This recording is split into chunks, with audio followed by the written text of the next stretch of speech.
Every morning before the sun rose, Imran would sit on the edge of his worn-out doorstep, looking out at the narrow lane that twisted through his neighborhood like a tired ribbon. The street was lined with old houses, their walls cracked like the lives inside them. Trash bins overflowed. Stray wrappers danced in the wind. Potholes filled with rainwater became mosquito ponds. And yet, this was home. He was just 13, skinny with wild hair and calloused hands from helping his mother wash dishes after school. But Imran noticed things others didn't. He noticed how the elderly Annie down the lane tripped over the same broken pavement every week.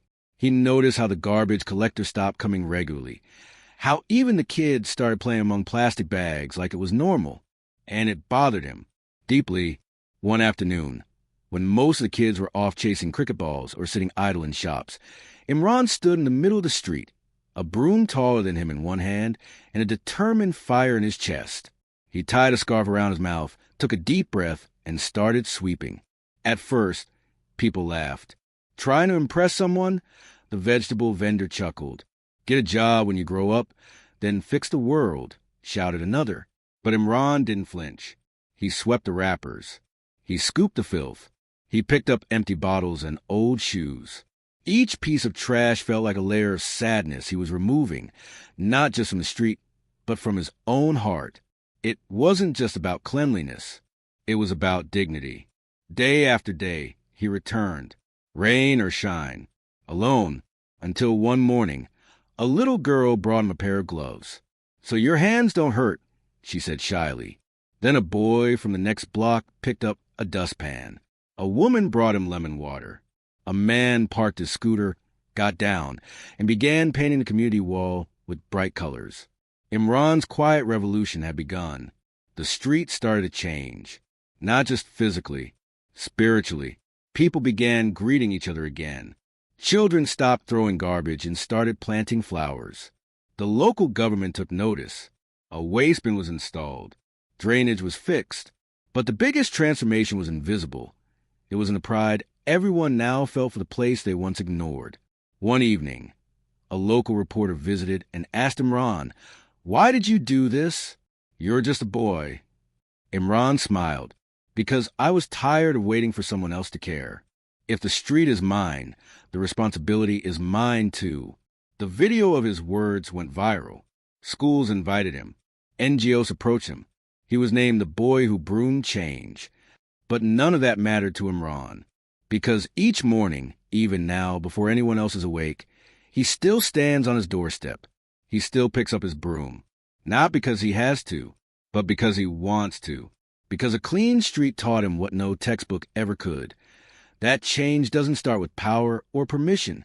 It starts with one person who refuses to accept what is and dares to imagine what could be.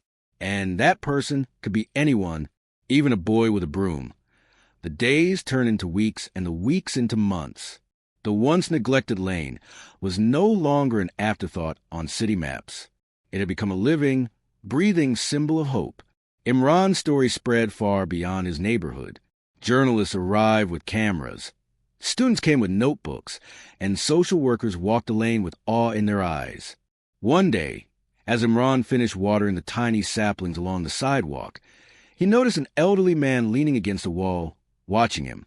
"You're the boy I've heard so much about," the man said with a warm smile. "My name is Mr. Rahim. I used to live here before I moved to Islamabad." Imran nodded politely, unsure what to say. Mr. Rahim walked slowly toward the painted community wall and ran his fingers over it, as if remembering a past he'd left behind. "This street," he whispered, "used to be filled with laughter. Then we stopped caring. But you brought it back." Imran looked at him, his broom resting against his shoulder. "I didn't do anything special. I just couldn't stand watching it fall apart." Mr. Rahim chuckled. "That's where change begins, when someone decides they can't stand the silence anymore." Before leaving, the old man handed Imran a letter. It was an invitation. A National Youth Leadership Conference wanted him to speak about civic responsibility. Imran had never traveled outside his city. He'd never worn a suit or stood on a stage. But when he arrived at the event weeks later, surrounded by teenagers from elite schools and posh families, he wasn't nervous. He walked up to the podium in simple clothes, took out the worn scarf he used while cleaning, and placed it on the lectern. "This isn't just cloth," he said. "It's the reason the street started to breathe again. I'm not a leader. I'm just a reminder that real heroes don't always wear medals. Sometimes they carry brooms." The audience rose to their feet in applause. Imran's mother, sitting in the front row with tears in her eyes, clapped the loudest. From that day on, his life changed. Organizations offered him grants to start clean lane clubs in other underprivileged neighborhoods. Volunteers from around the country reached out. His initiative spread across cities. Streets once forgotten were reborn, each with a child like Imran at the helm. Children who no longer waited for change but became it. Years later, Imran would look back at that one simple act, the first time he swept alone in silence, and realize that moment changed everything. Because when one boy decided that he wouldn't live in the dirt of apathy anymore, an entire community stood up, dusted off at hopelessness, and began to walk toward a cleaner, brighter tomorrow. And all it took was a broom and the courage to lift it first. Imran didn't stop.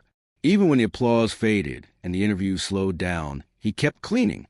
He would still rise with the sun, tie the same old scarf around his head, and walk the lane with his broom in hand. But now he wasn't alone. One day, a boy from the next neighborhood approached him with a nervous smile and said, "Can I sweep with you?" Then another came, and another. Soon, mornings on Imran Street were filled with laughter and chatter, the sound of brooms brushing dust away, and the clinking of paint cans as they touched up walls. The city began to notice. Municipal officers who once ignored complaints started attending the youth meetings organized by Imran's Clean Lane Club. Schools adopted streets. Shops sponsored bins and plants. Retired citizens came out of their homes and joined weekend cleanups. What had started as a boy's lonely battle against apathy had become a full-blown movement. But Imran didn't let it stop there. He began visiting villages and towns where people had lost faith in community work. He'd show them pictures, speak from his heart, and remind them that no area is ever too broken to fix. He spoke to mayors and ministers, but never asked for money, only trust, tools, and the permission to act.